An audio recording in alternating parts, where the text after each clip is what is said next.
ఇప్పుడు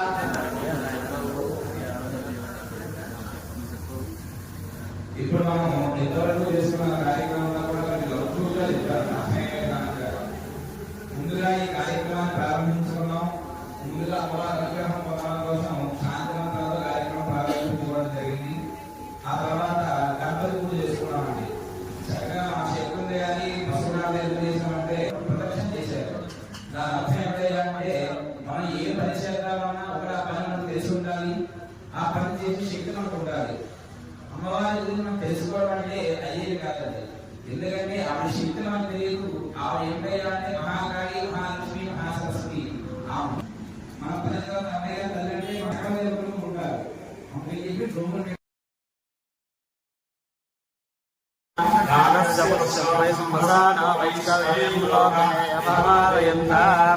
ध्यायनाय विद्महे कन्याकुमारी धीमहि तन्नो दुर्गः प्रचोदयात्।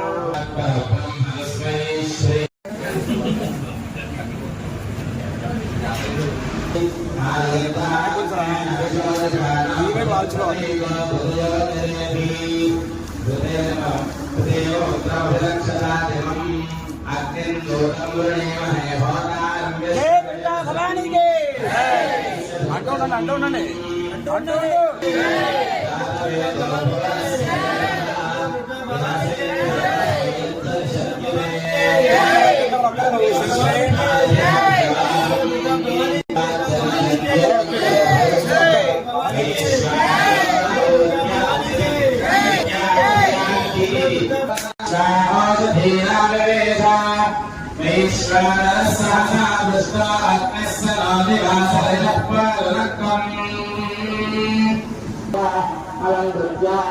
ओम अग्नये नमः, ओम भतवहाय नमः, ओम भदाशने नमः। उदरग्रम मध्यमं प्राणग्रावितरो मध्यमपरिधो पुरस्तादोर्ध्ये आगारसमिधायोधाति अग्निं परिषज्यति अनितेनमन्यस्व अनमतेनमन्यस्व सरस्वतेनमन्यस्व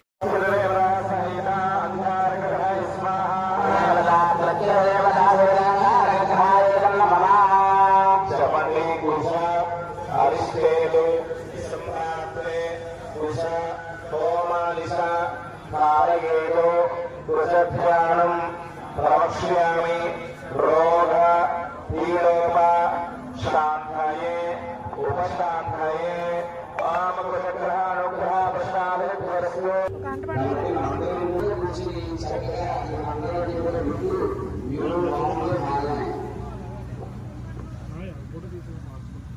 ओम भद्र साध्य विहारि नमस्कारपरे सर्वकामेच्छा प्रदत्त साधन विहार भागवत से स्वाहा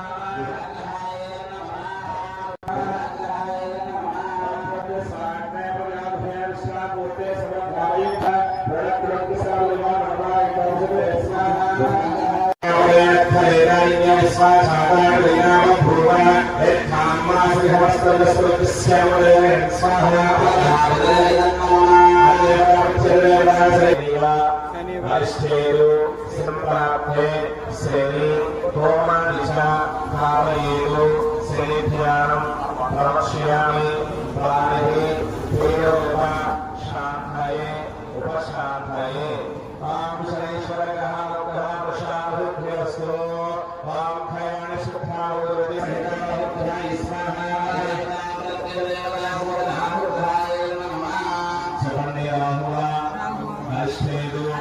संप्राप्ते राहु होमानिशा भावयेतु बाहुभ्यां प्रवक्ष्यामि चक्षुः सप्ता पीडोप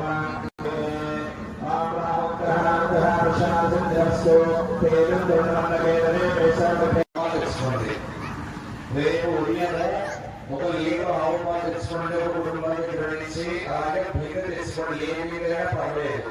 రేపు ఉదయంలో అలాగే క్షీరాభాసనం అంటే అమ్మవారికి నీళ్ళతో అభిషేకం అలాగే పాలతో అభిషేకం చేస్తారు ఉదయం. రేపు సాయంకాలం ధాన్యాధివాసం, రేపు సాయంకాలం సంగతి రేపు ఉదయం చెప్తాను.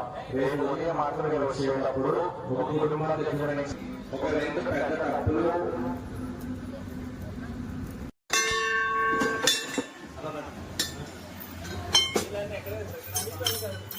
ఈ ప్లేటర్ అక్కడ పెట్టేసి ప్లేటర్ పైన నీళ్ళు ఒక వస్తువు వేసేసి అందుకని 8 పోతే 6 అయిపోయింది.